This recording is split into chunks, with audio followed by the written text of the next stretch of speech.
this interesting and very insightful leadership levers lecture from Indira Rangarajan.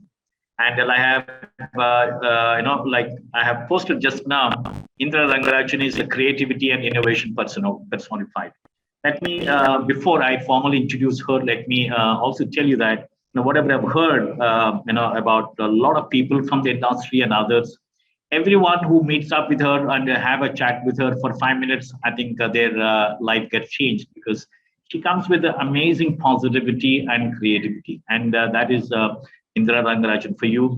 And then if you look at her career, very interesting profile, by the way.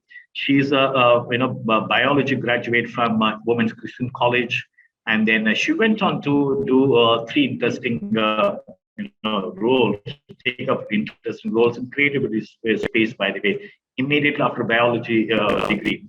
And the first one as a copywriter at R. Swami BBD Associates in between April 1993 and March 1995.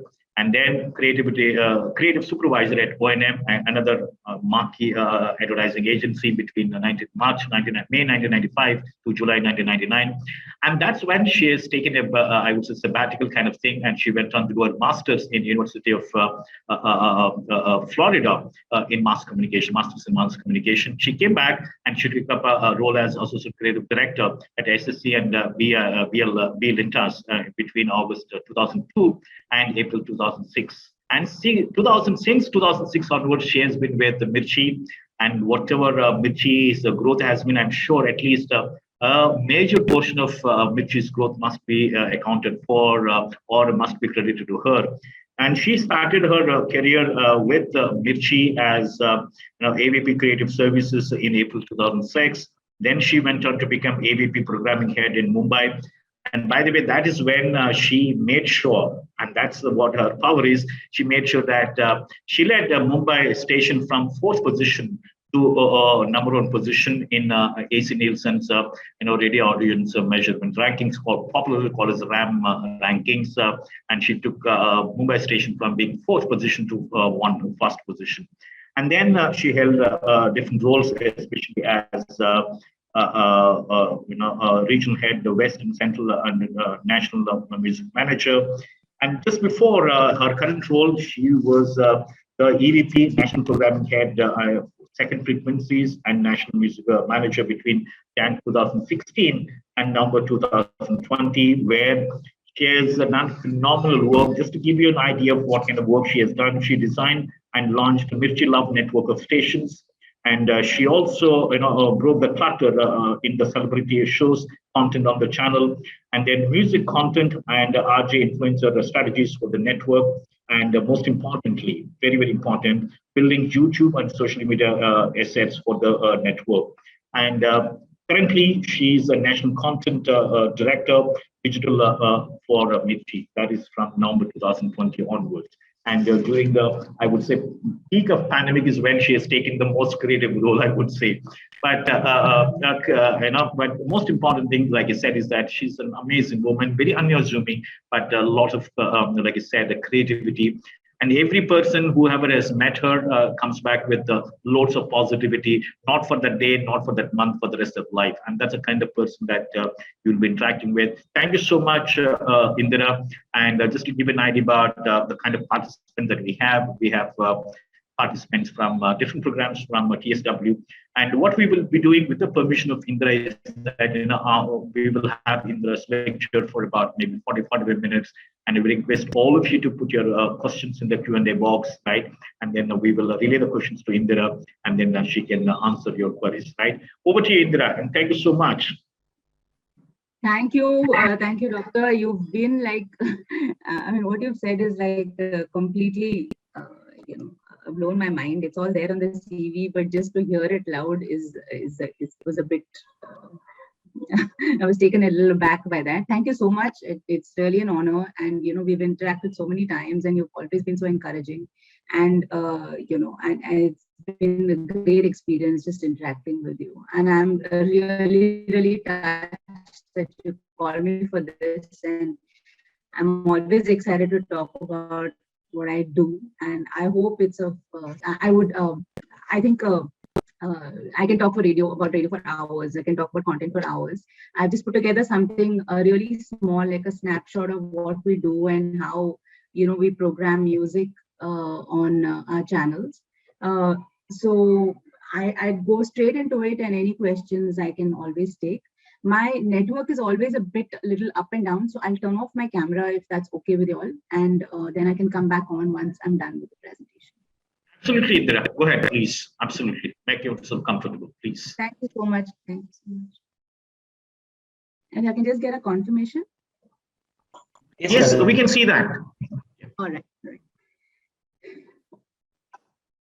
Okay, so like I said, I'm always excited to talk about radio. My journey has not been in radio from day one. I've come in from advertising, brand solutions, and then I came into radio.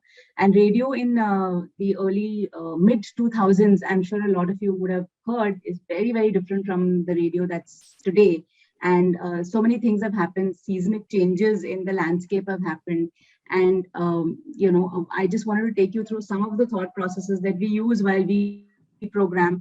And of course, it's not, like I said, it's not the same as it was before, and there is an advent of digital radio. So I'll take you through some of our learnings on that as well. Please feel free to drop in your questions as I'm going alongside. I think Dr. Nagendra will be then running it by me later on. I'm happy to have anybody stop in between also in case you need anything. That's totally fine with me. Yeah. So one of the biggest things that we all say is radio is a theater of the mind, right? That you have no visuals and therefore everything is left to your imagination.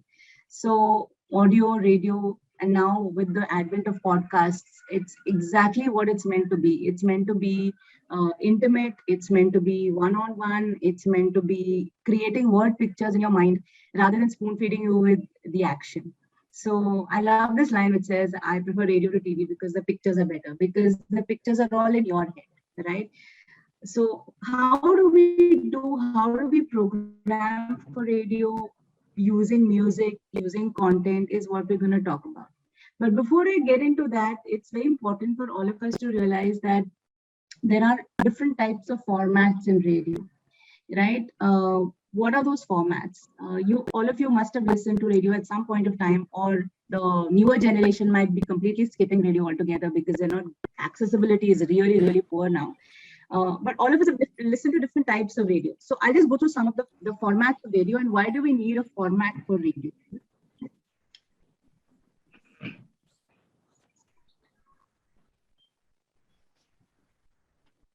Okay, it's not going down.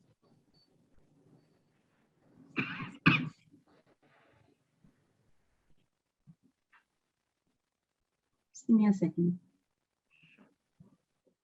Yeah. So what is the purpose of a radio format? So a basic radio format is so that we have to aggregate a specific audience around that format. Right. So you can have a radio station that's doing a bunch of different things, but what does it really stand for? Why do I tune into that channel? Right? What is it that channel really stands for? What does the radio station really stand for? That is determined by the format, right? And there are different types of formats. So as you would have experienced already in India, there are primarily music formats. One second. I don't know why it's getting stuck. I think there's just some problem. Yeah. So just to take you through the different formats, there are different types of formats. Like I said, news radio, talk radio, there's contemporary hit radio, there is a mixed bag of variety radio, there's classic radio, 90s, 80s, 60s, all determined by era.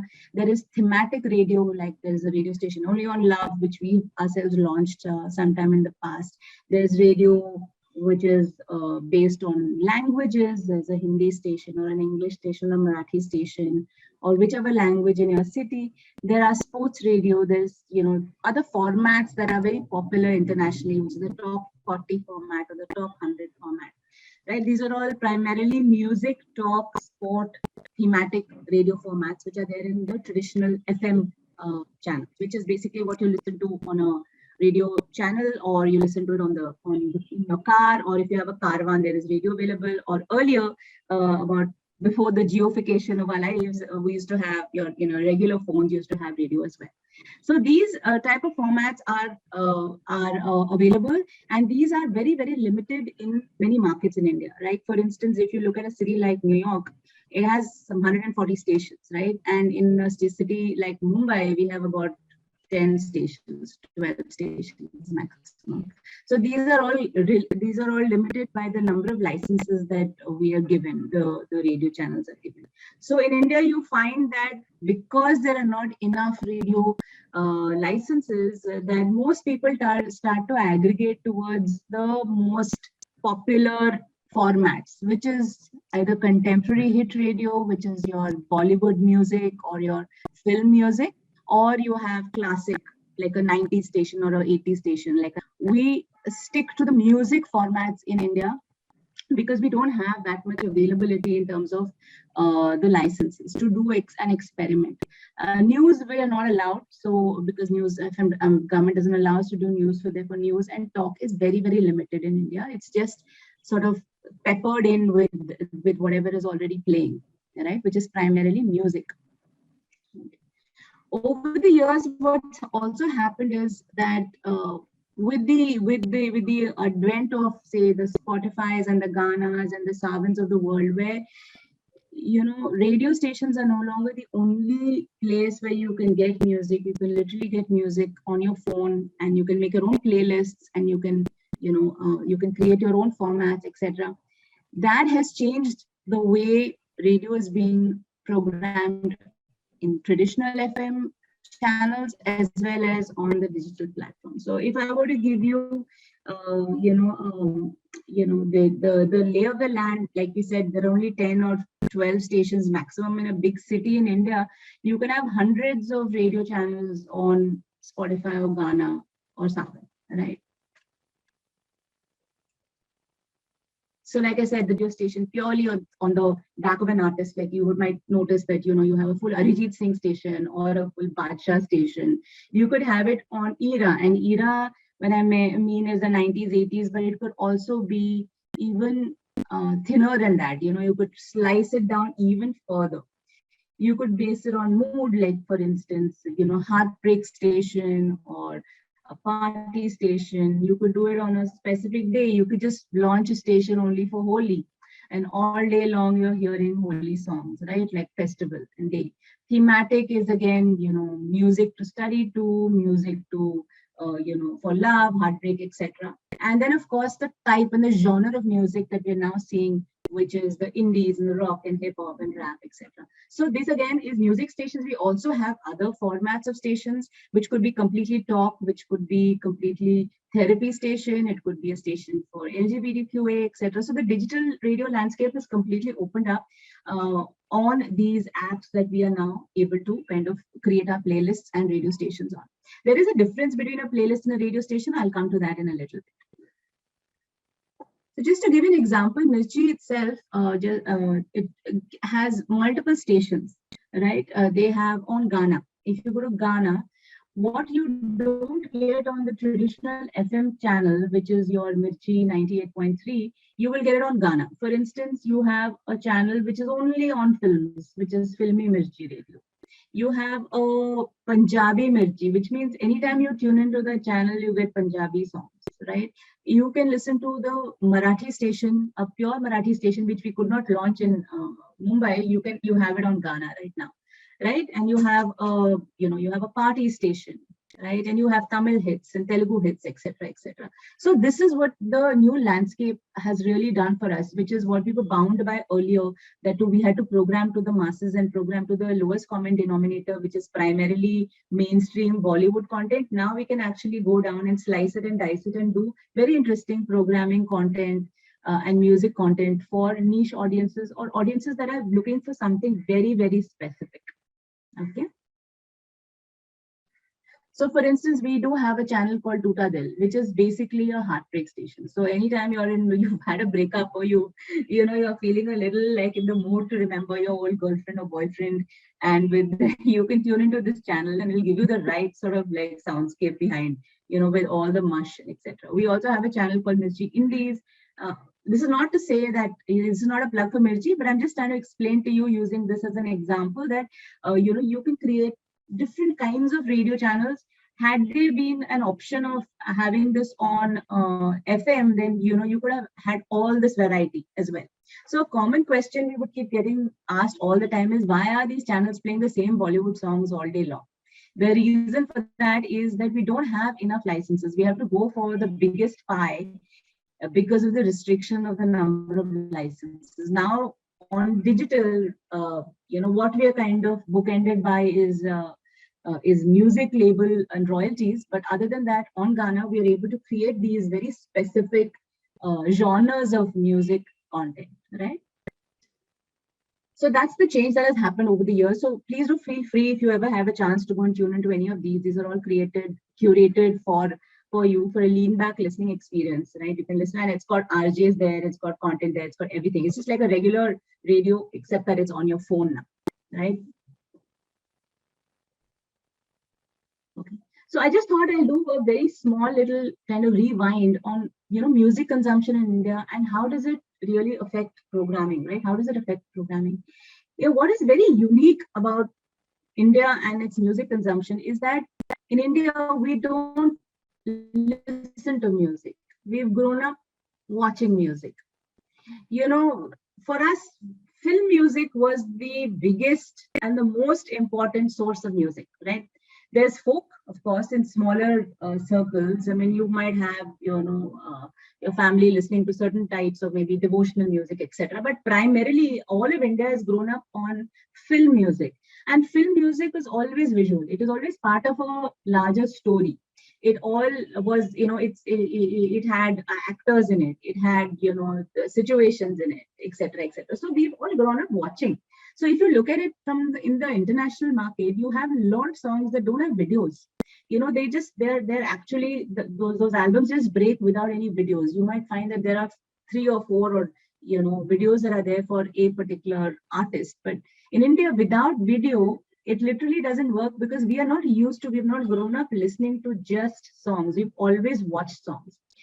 This is a very important part of how we pick songs also for radio, because those are the songs that have become familiar, right? So familiarity is a big key in how we program on radio or any music experience. So because we've watched it, that's the reason why we always look for, does it have any video assets also attached to that song, which will help it become popular, right? And all our songs have a musical memory, visual memory cue.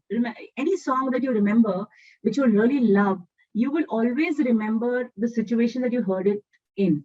You would always remember what was happening around that time. You'd always instantly actually go back and you can feel the day, the moment, the memory cue attached to that music, right? And we all had very distinct era. The black and white era had a certain sound. The 70s had a certain sound with the angry young man, and the change in the movies and the kind of music. But then the disco era that came about with the puppies,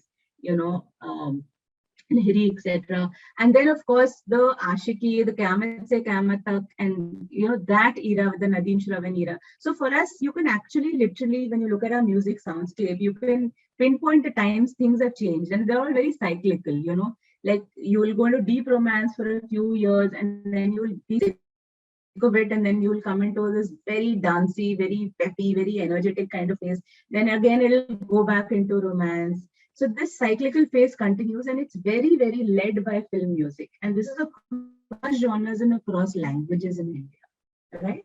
So you saw that happening in the early 50s, 60s, 70s.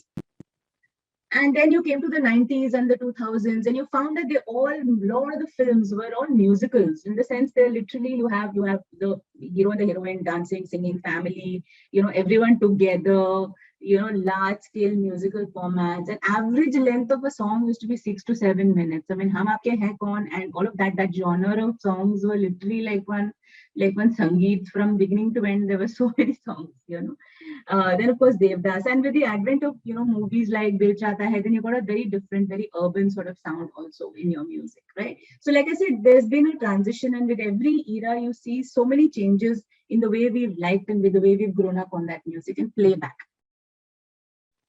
was an important part of it. when you come to music in India today, you're seeing a lot of changes. One is that there is a democratization of music, right? It's not no longer just film music. You're seeing that you are breaking out of the playback model. You have music which is hip hop, rap, indies, underground, background, all of that coming in right now, different languages. With the advent of social media, you have talent that is based across the country creating. Like right now, we have these 3-4 songs.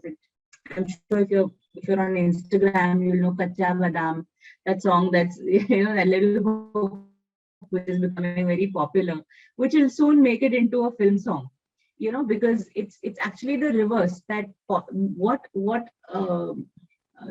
trends that are happening are now going into film songs rather than reversing, right?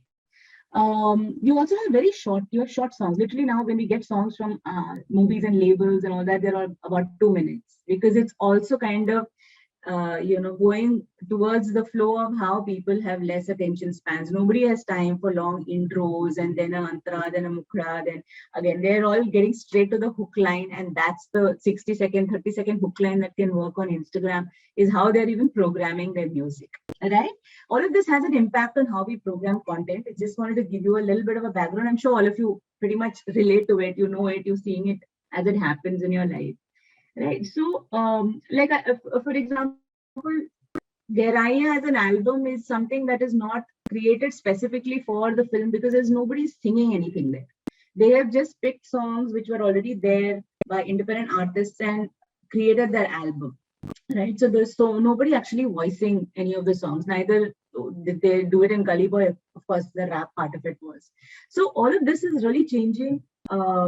In terms of the importance of film music, has slightly kind of taken a dip, because it's no longer necessary for the hero and heroine to voice it. So it's there in the backdrop and it's the background. So it could literally be a minute and a half, and it's primarily being used to market films rather than being a very integral part of film, the film itself.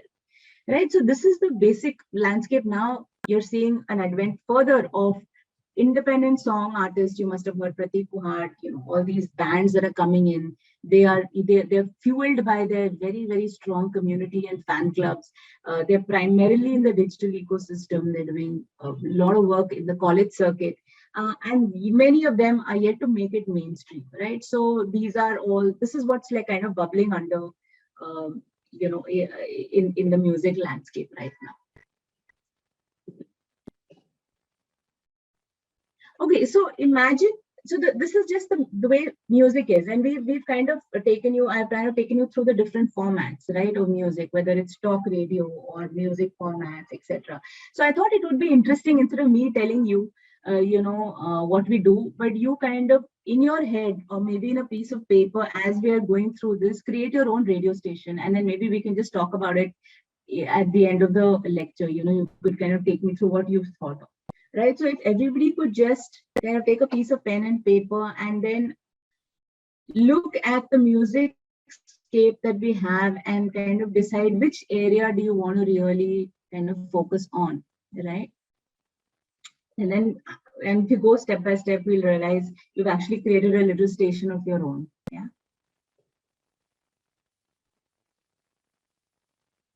Right. So the 4-5 questions you would ask. So will you use a talk format? Will you use a sports format? Will you use will you pick a music format? If it's in the music format, will you pick an 80s format or a 90s format or a 30s format?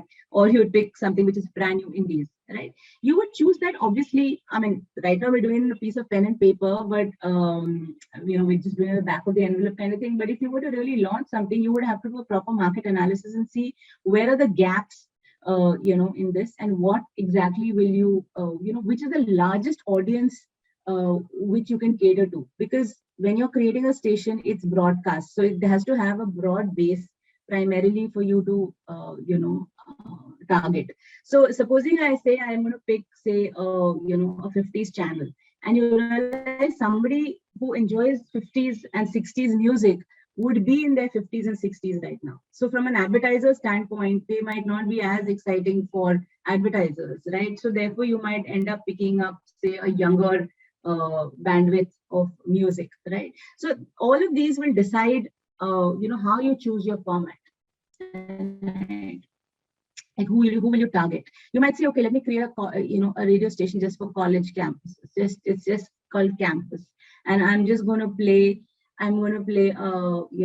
songs that young college kids like, right? So now this would be this you will not stick to certain language. Then you might say, I'll pick up BTS, I'll pick up Pratik Pohar, and I'll pick up whatever is the latest chart buster that's playing. So it's a mixed language genre kind of format, because that's what young people are listening to. They're listening to Spanish songs, they're listening to, they're not sticking to any format right now as far as music is concerned. They're listening to Instagram real music, so maybe I'll play that as well. So again, it comes from what really the target audience is. The other big and most important part is the music licenses piece, right? So as you know that we have a lot of these most of the music, especially film music, was all owned by labels, whether it's a T series, super cassettes, or a Tips, or a Saregama, or a Sony Music, etc. These are your traditional labels, and all of them own the music, and they will then charge for exploitation on radio. So there is a certain royalty that you need to pay for the play out of those songs. So similarly, with newer albums, you'll have to go in and sign NOCs and sign agreements with every single label before you play that, right? So that is a huge exercise that you will have to do while you're picking your genres. And sometimes you might decide that I will pick up folk as my genre, and with folk music, which is traditional music, there is no ownership of that. Like for instance, you'll hear many versions of a Jugni, or many versions of Afreen, etc., which are, like your traditional songs. So you could pick that up, and then you're not paying any music licenses, but you're creating a whole channel on folk, right? And then, of course, the content. Now, you will obviously have to marry your content basis the channel that you choose and the kind of content that you created. So whether your hosts, do they understand the music really well? Are they interactive? Do they understand the what content will they create around it? Right? What surround content will they create around it? What kind of shows will you have, etc. So suppose you are launching a 90s channel, you might want to have, say, like an Anu Malik or somebody hosting it, because he came up in the 90s and is a huge 90s artist, and he speaks really well. So your format that you're kind of picking up, right?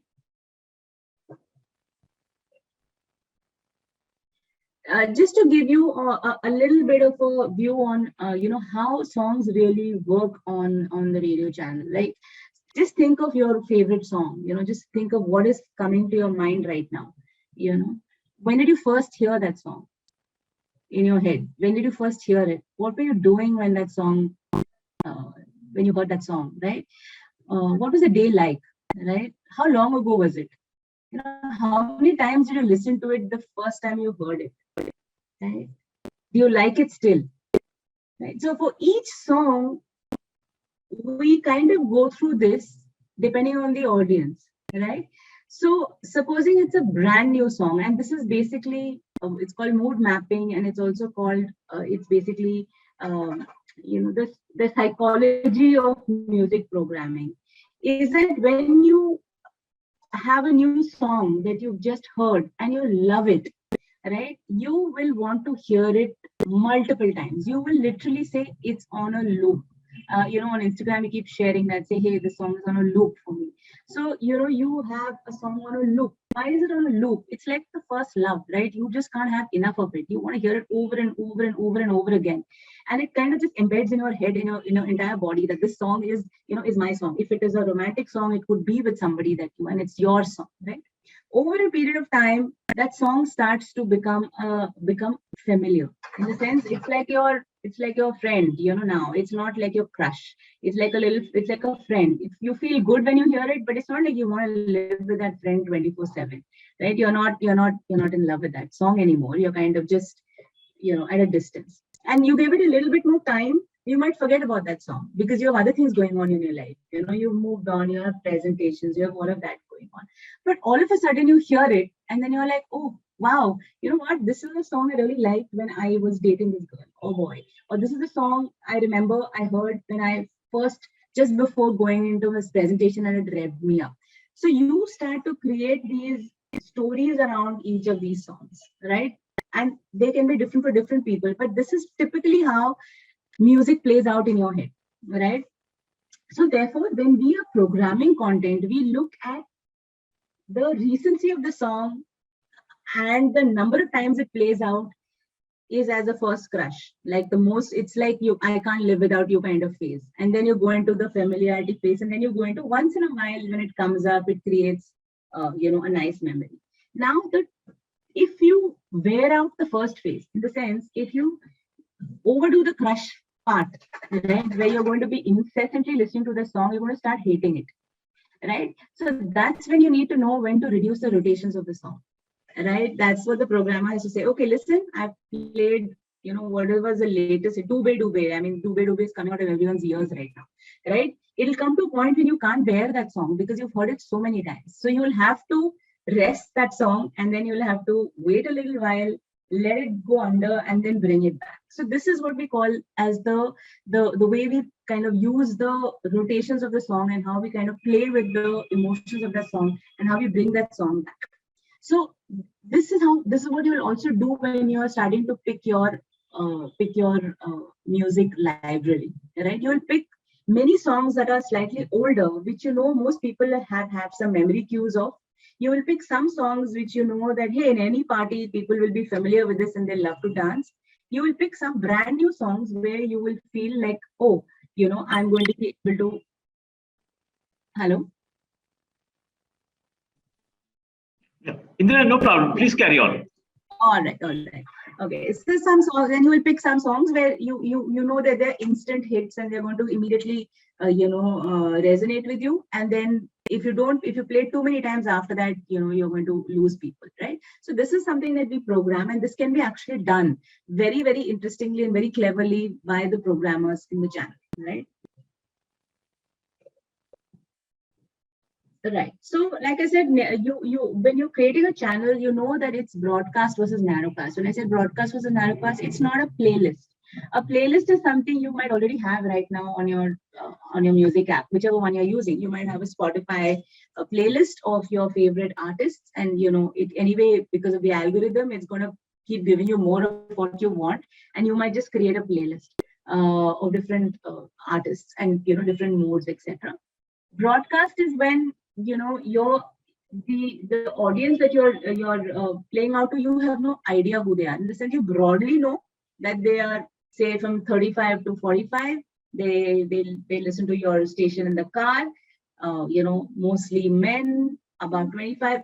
That's the broad-based understanding that broadcast people have as far as their target audience is concerned. The apps have a huge advantage of giving you exactly what you want, and that's narrowcast, and that's like algorithm based, right? But what narrowcast or playlist does not do is surprise you. Like, exactly what you're going to listen to one after the other. But in broadcast or on the radio, you're never going to know what song you're going to hear next. And that's the beauty of the surprise and the part of radio that people enjoy. One is that it's lean back, that I don't have to go and make the effort of creating this playlist. Somebody's doing it for me. And then they're also surprising me with that song that, oh my God, I had such a great memory. All right.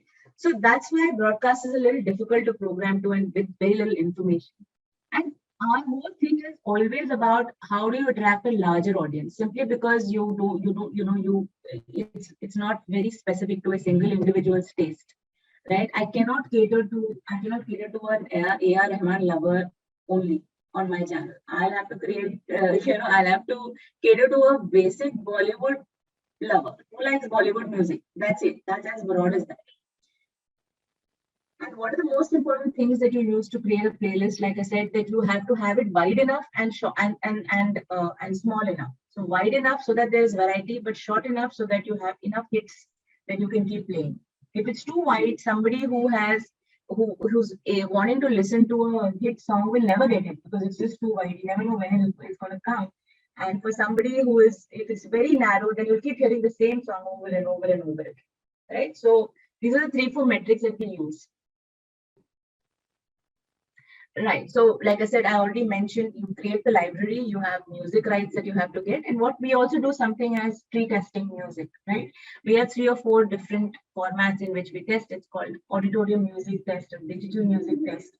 And we also test what genres and what language each city prefers. So, supposing we're going to launch in a city, then we do a research in that city, try and understand what languages and what genres that city prefers. And we also take the whole bunch of songs that we have in our library and we put them through a test, an auditory music test, which is basically testing the song on familiarity. Is the song familiar enough? Is the songs that people like? Is the song that people want to hear again? So this is the basic testing. I mean, I don't want to go into each testing methodology, but this is something that's available to us before we launch, right? Any channel. So you would test the channel, you would test the music. See, what happens is as we grow older and older, our music tastes are very, very strongly set, in our teens. Okay, you would find that a lot of people say आजकल के गाने कितने मतलब खराब हैं, आजकल के गाने like they're so whatever, but the kids today enjoy this music, and 15 years 10 years from now, the music that the teenagers love now will become their hot favorites. It will become their their go-to music. It will become their bedrock, right? So if you go back in time when I said what's your favorite song, you might find something which is very familiar and very today. You might also have remembered a song which is a little older, because it has set your music taste pretty much for boys and girls settle really kind of sets in their teens, 13, 14, 15, because that's when you're listening to music with your friends. That's when you're experimenting with music. You kind of understand what kind of genres you like, etc., and that kind of carries you through. um, so um, so for us, depending on the target audience, we will say if it's a 25-year-old, I want to necessarily take music 10 years ago, which means I'll pick music from, if he's 25, I'll pick music from when he was 15, right? So, which means it's a 10-year gap, 10-year music bed that I will start to pick. So that is your bedrock of the music while you play with new songs, etc. Okay, this is a very common question. I thought I'll kind of take it before before anybody asks me, because why do people वही गाना फिराते रहते हैं? I mean, every station is playing the same song. Right? There are 2, 3 reasons for it. One, of course, like I said, limited frequency. So literally everyone is playing Bollywood, right? In if I were to take Mumbai as an example, every channel you play is playing Bollywood, or they're playing retro Bollywood, or they're playing 90s, or they're playing contemporary Bollywood. So whatever Bollywood dishes out is what we have to play. All right. The other thing and the most important part is the average time spent listening. So we get what we call the TSL data, right? We say, okay, an average listener is listening in Mumbai, in traffic, is listening to the radio station for say 15 to 20 minutes. Right, they're listening to the radio station for 15 to 20 minutes, and this 15 to 20 minutes, he might listen to 1 or 2 stations. On an average, they listen to 2 stations, right? Of course, people chase songs, so people will keep shifting basis the songs, and if they hit an ad break, they'll shift. But this is the broad understanding that we have, and it keeps changing as and when we get data. So, supposing we get data that after research that listen, our radio station is a 15 to 20 minute TSL is all we're getting in the morning and the evening drive. Then if you have defined yourself as a contemporary radio station and you're defining yourself as a hit format, which is we only play hits, then if I don't give a hit in the 15-minute window that somebody is listening to, then I'm not fulfilling the promise of that radio station, right? Therefore, you will hear the hit song, what we call A category song, or the latest song. You will hear that come back at least once in a 15 minutes week or a 20 minutes week, right?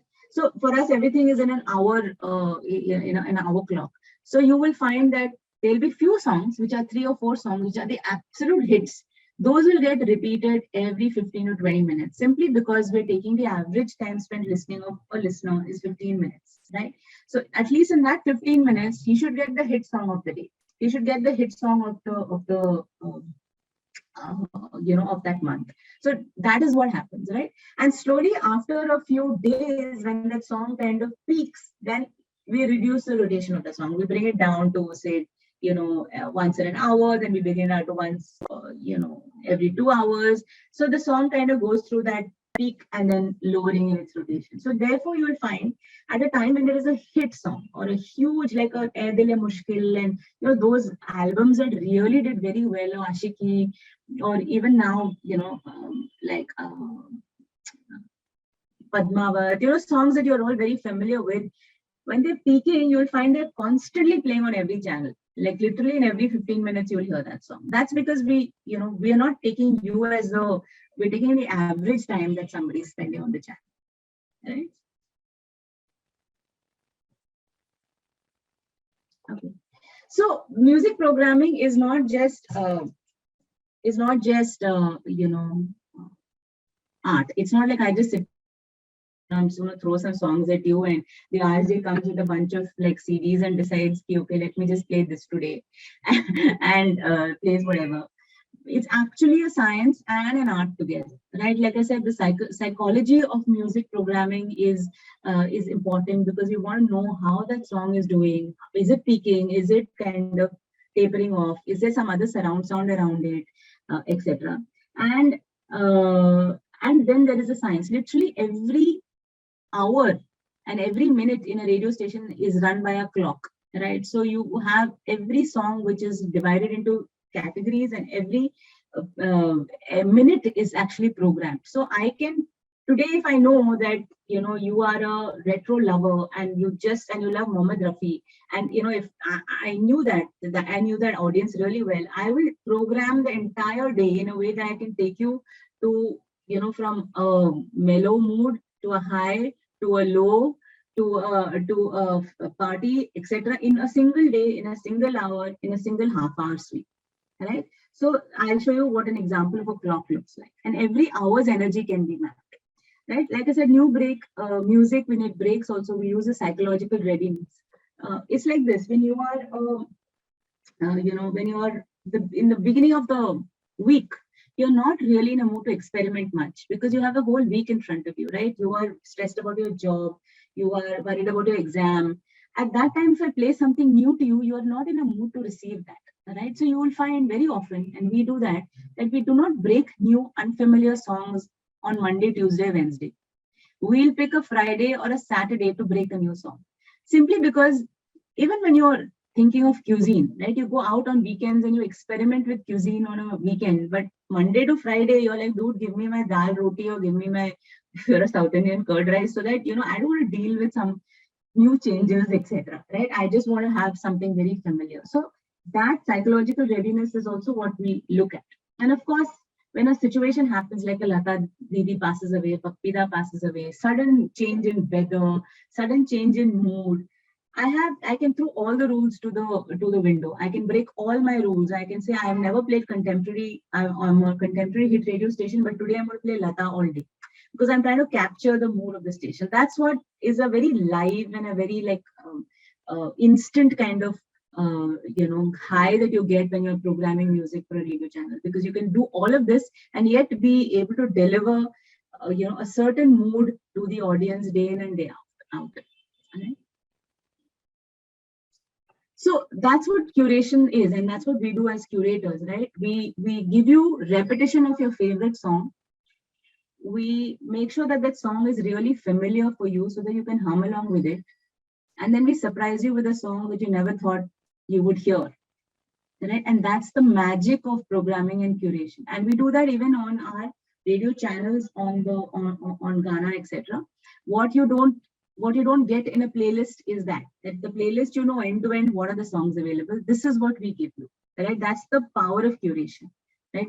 Of the 10 songs that we hear from an album, we listen to the album and we say, okay, these 2 songs we believe will be an instant hit.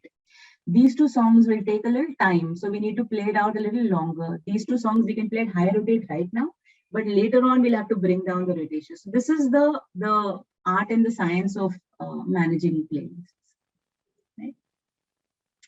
So just giving a sample clock, this is an hour, and you can see just the colors will determine different categories. So one category will be A, which will be playing out many times, category B, category C, right? So we just, for every hour and every day of the radio station, 365 days, you can put the number of songs in a category will differ, but there'll be a set of categories that are available to you. right? So, and then in between there is time for RJ talk, and there is time for ads, etc. Right? So we design everything so that an RJ knows which song to add instead of the other one. Supposing you have programmed the hour to be very high energy, and the RJ decides to swap a song because he finds that he's trying to do swap it because he wants to say something about a particular song, or something has happened. So you link it up with some interview or something. He cannot pick a song which is a low energy. He'll have to pick another song of the same energy so that the overall energy of the hour is maintained. So it's as specific as that.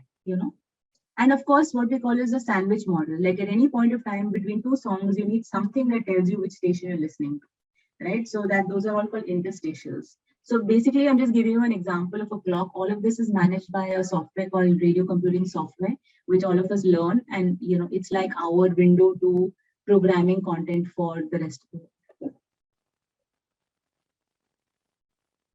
So just to sum it up in terms of music, then you want to remember what people like.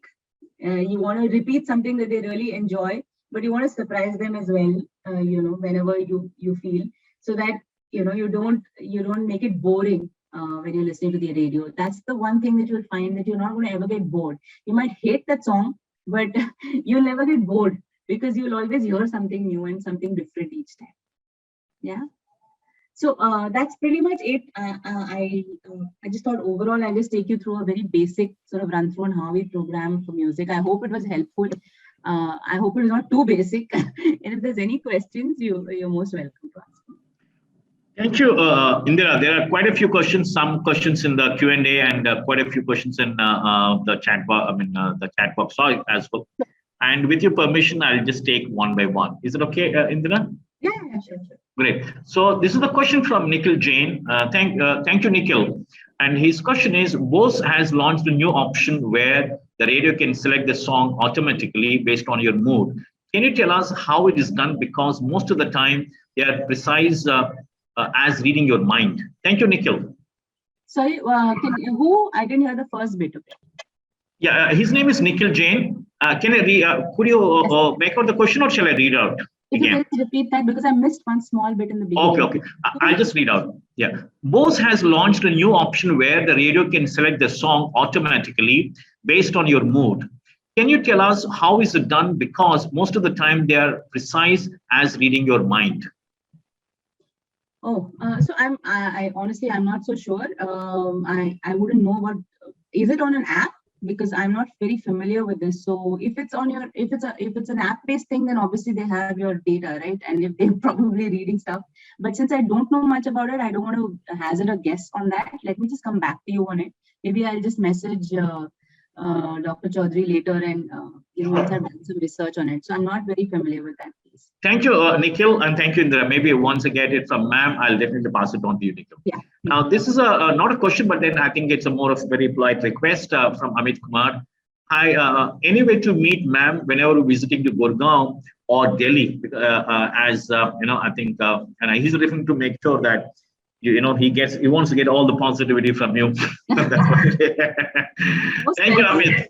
Yeah, absolutely. I'll stay. We are there we're in Noida though. So if I come in, usually I come into the Noida office only. So most happy to meet.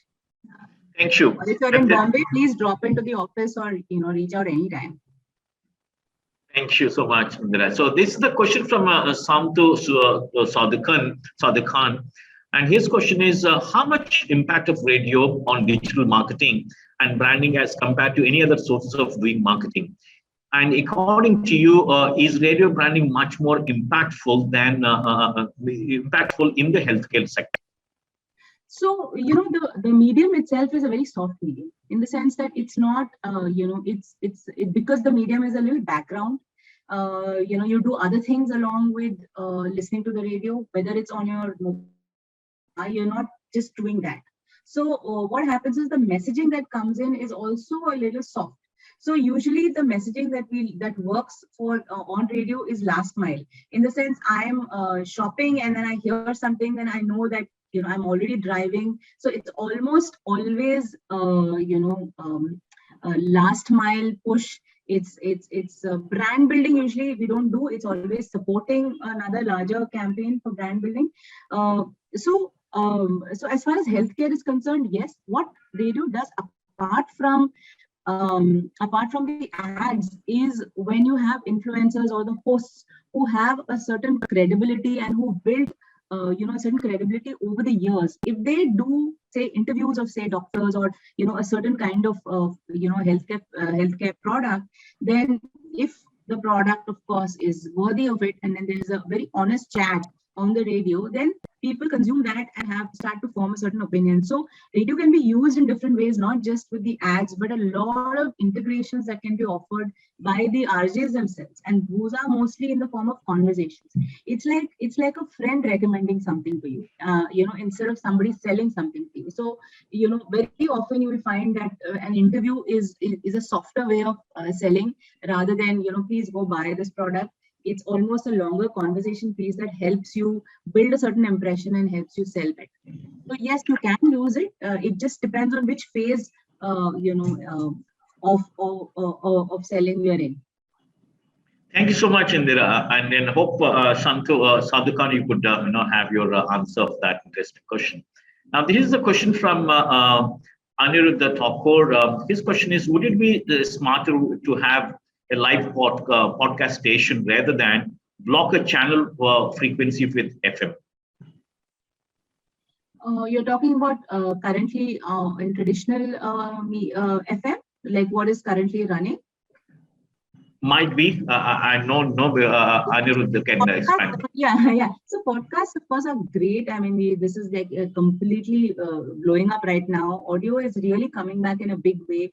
And all the elements of radio that we were speaking about, which is, I spoke more about the music part, but the content part, which is conversational, which is intimate, which is one-on-one, all of that, the theater of the mind, the stories that you can tell, all of that is very, very easily now accessible in the podcast space. So because like I said, traditionally FM was all music, therefore our talk used to be very limited. You'd be surprised to know that the RJ is allowed to talk for not more than 5 minutes an hour. Literally, after 5 minutes, you have the programming head and everyone saying, why is he talking so much?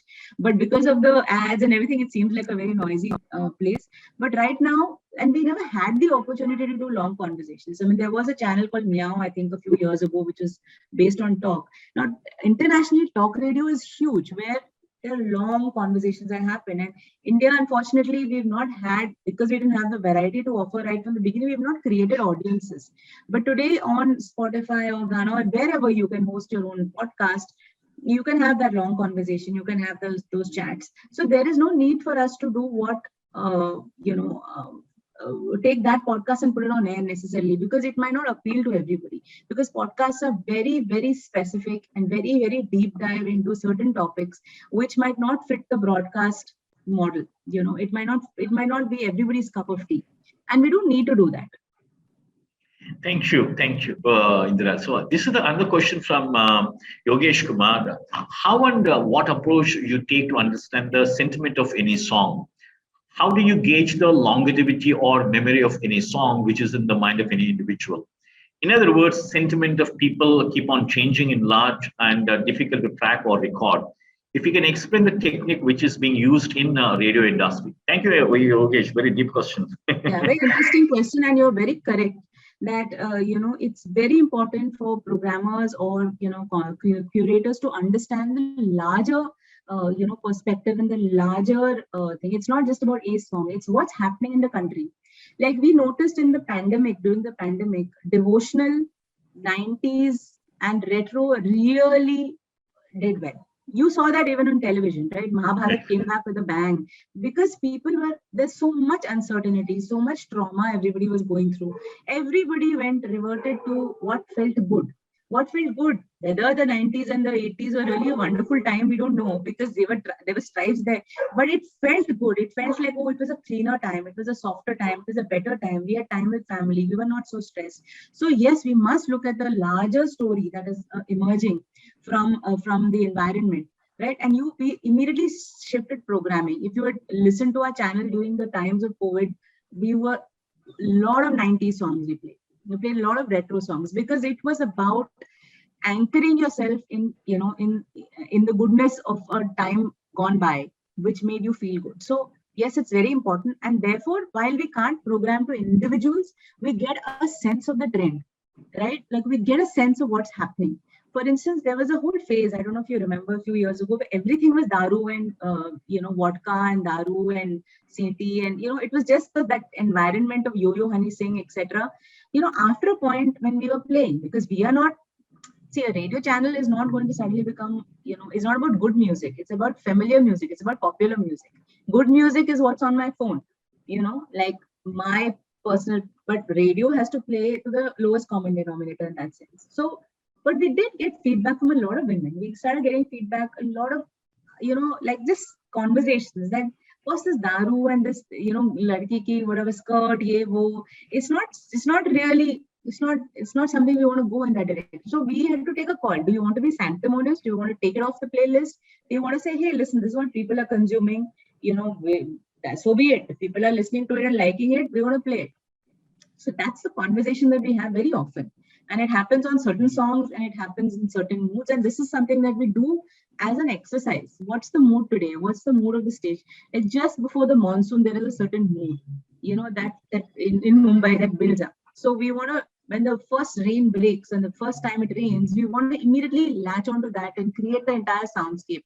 So this is something that we do, and it's tracking of the audiences. It's a lot easier now because we have social media. We can see trends, we can see what people are talking about. So we use social media, we use, whether it's in Instagram or Twitter or Facebook or, all the chatter around to pick what's really interesting, what's really trending, what are people really liking, what are they thinking, and program accordingly. Thank you, Indira. So this is a question from Aniruddha Thakur. Can the total number, of course, is the context is consumer data representation to the advertisers. So in that context, he's asking, can the total number of listeners to a FM radio station be shown as a quantity? Yes, there are researchers that, like, the radio audience measurement is there. There is IRS that also that tracks radio as part of their radio measurement has gone through a bit of a challenge because there was some issue with the RAM and a lot of radio stations walked out of it. But we believe that if it's not measured, it never gets sold. So it's important for us to get those measurement metrics back in. But we use IRS. To give the reach of the station and the time spent listening, etc. Whenever it's available now, I think we're going to start getting the data again after the break because of the pandemic. Thank you. This is a question from Suraj Mishra, Indira.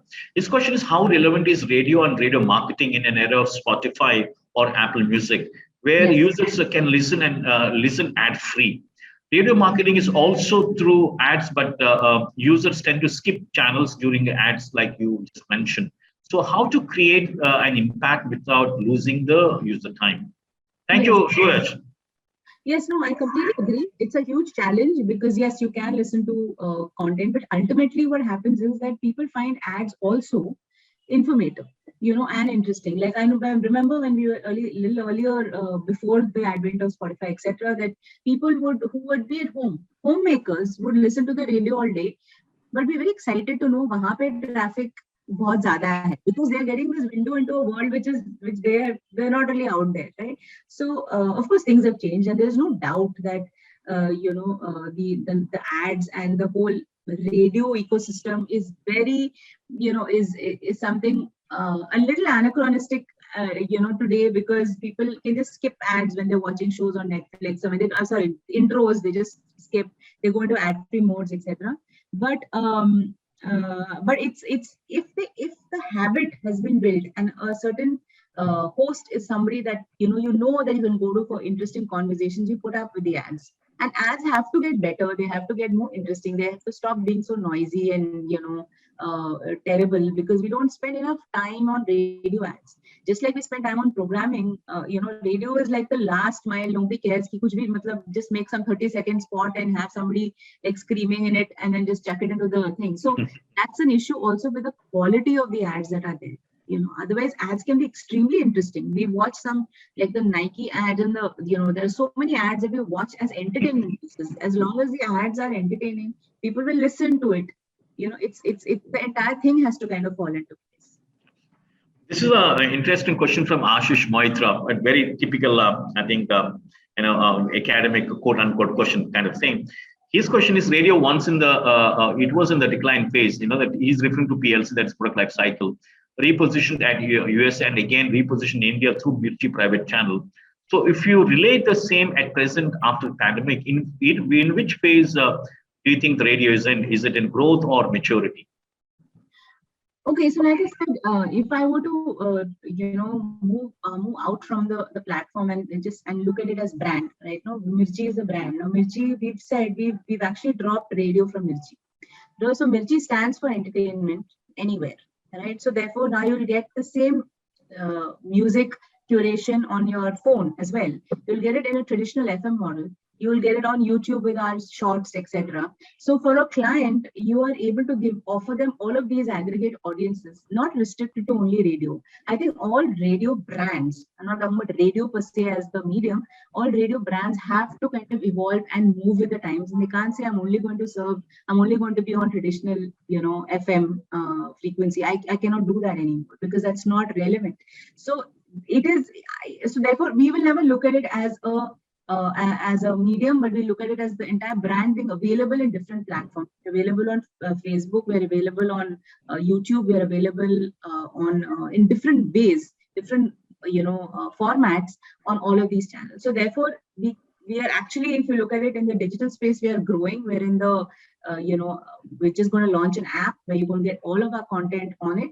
And in the traditional FM space, we are in the maturity phase where I would imagine that there will be an entire set of audiences who've never listened to radio because it's like my son, for instance, he only listens because I happen to be in the radio thing. Otherwise, he's on Spotify or Ghana or whatever. So you're going to have that audience. If you look at it internationally, the older audiences are aggregated towards radio, and they're a very, very powerful audience in terms of they've swung, residencies in the US, the older audience. So therefore, if you really want an older, more mature audience, you'll go to traditional FM. If you want to have the younger brands, a younger audience, you'll go to Mirchi on the web because we're doing an indies channel. We're doing, we're creating campus channel, etc., purely for that particular audience. And if you want, the digital friendly, the content is short format, videos, etc., which is also Mirchi entertainment that's happening on YouTube. So from the brand perspective, I'm not worried at all. In fact, I'm very excited that we're going into a new phase.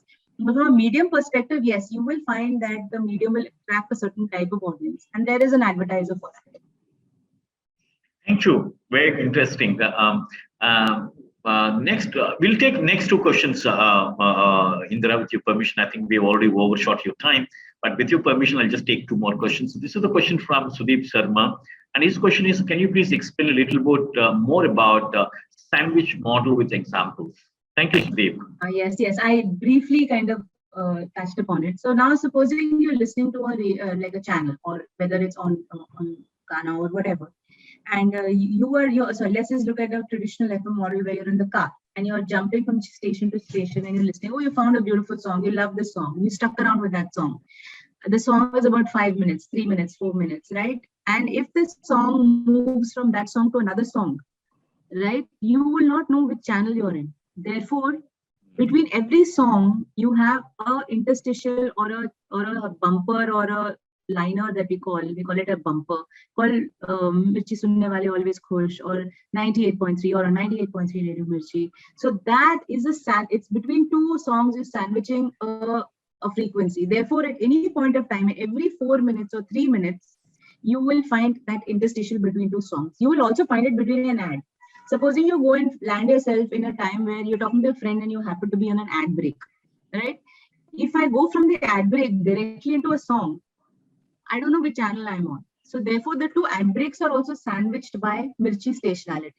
They're called station elements. So you will have the ad break and then you'll have Mirchi in the beginning, Mirchi in the end, and then it comes to a song. So at no point you will find that the song is playing without a station element in it. So that's what we call sandwich model. So you always know where you are. Like when I'm wearing a t-shirt and it has Mirchi branding, everybody knows that. Whereas in an audio medium, how do I know I'm listening to you? So that's why you find that that's repeating over and over again. They're saying Mirchi 101 times. But despite that, people don't remember frequencies. So, we say it so many times and yet people don't remember. That's an important piece that we do to make sure that we root the listener in where they are. Thank you, Sudeep, and thank you, Indira, for that. Last question from Gokul Rajan. His question is radio getting outdated because of YouTube and other latest media? Well, see, during the pandemic, there was some research that was done, and we found that radio's relevance is extremely high. Just remember that every medium, has got its own pluses and minuses, and it has its own space. It can never compete with with another medium in that sense. It can only complement. So therefore, we found that because on radio, it's very difficult to be toxic. On news, you can be extremely toxic. Social media can be extremely toxic. Twitter can be extremely toxic. Television can be beyond a point mammoth time eating, consuming, medium. Whereas radio, in that sense, is a little bit, because it's a little old world. It's actually nice in its old worldness and its kindness and its gentleness and its kind of almost slightly nostalgic space, right? So there's nothing wrong with that. People will always go back, as we noticed in the pandemic, go back to things that were simpler, that were not as taxing and very easy and laid back. So I don't see that completely going away. Every medium, like I said, has its the evolution is not for the medium. The evolution will always be for the brand. The brand needs to evolve. Mirchi cannot say that I will only be Radio Mirchi anymore. That will be then that will be dating itself. But it has to move with its audience. It has to change. It has to morph. But radio as a medium per se, I think it will last. There'll be room for it. Whoever listens to it, will go there because they're looking for what it is about. It can never be digital. It doesn't want to be digital. It just wants to be plain simple radio with a lot of beautiful music and a sudden surprise and a memory hook and a feel-good place for you to go to. Thank you, Indira. And then just the last one, I think this is from Nikhil Jain, and who asked a question about this Bose app. He's posted here saying that it is on it is on Bose Music app. That's what he's saying. Clearly, the moment it's on an app, right? It's got your data. It's got what did you listen to in the past? What was, it could also be probably, I don't know what permissions you've given, that it could be reading, some of the other stuff that you're going on, which apps you're shifting to, and, what are you watching, and could probably be, compiling all of that. See, like I guess Spotify and Ghana, etc., are great at understanding what you want. You want 3 Abida Parveen songs, they're going to be at 20 Abida Parveen songs. That's natural. You're giving them that information. So they will predict your mood. They will be able to, it'll get even more, it'll literally be like, oh, I'm thinking about it, and the song is what you're going to get. The tough part is what we do, where we have no such information. We just have a mass of people and we have to make sure that you like that. So, yeah. Thank you so much, Indira. I'm just extremely sorry for overshooting your time by almost 12 minutes. I can take another couple of questions if you have. We don't need to just joke them off. Okay, so I'll take 2 more questions with permission, and this is from Internal People, and this is a question from one of colleagues, Nandita, and her question is, what do you say? How does Mirchi balance mass appeal with classy programming? Okay, there is classy programming. So when you say classy programming, what do you mean? Like in terms of content, in terms of, so we are very, very clear, right? Every city has a certain taste overall, broadly, right? Because we're broadly, we appeal to that. We are not trying to ever change the taste of a city. We don't get into that. We don't want to be evangelizing any music. I don't want to go into my radio station and then get a lecture on why should I not be listening to this song and why should I be listening to that song. No, I will play whatever is popular. If Chikni Chameli is popular, I will play Chikni Chameli. If Edala Muscily is popular, if Tumni was popular, I'll play that.